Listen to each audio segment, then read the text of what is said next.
If you want to give your game clips that more cinematic look, check this video out. The software that I use is Adobe Premiere Pro, but some of these effects can be found in other software, usually with the same names.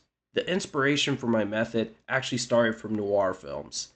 They have bright white and dark black colors. This creates a small contrast, and I translate this by increasing highlights and whites and then decreasing shadows and blacks. Depending on the brightness of your in-game settings, you might want to adjust the exposure as well, but only just a little bit.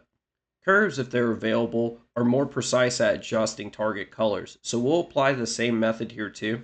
Now let's spice up this contrast with a little saturation. This makes the colors pop, but you don't want to add too much where your video is hard to focus on. Adjusting the vibrance affects the less dominant colors, so you can add a little bit of this with some sharpness as well. For that more dramatic look, see if you have a vignette available. This darkens the corners of your video and gives it a little seamless look. Season to taste, but most of these effects you just want to add a little bit. You can already see the huge difference between the clips.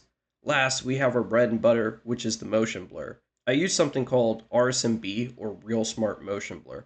It's a plugin for Final Cut, DaVinci, or Adobe, but you have to pay for it.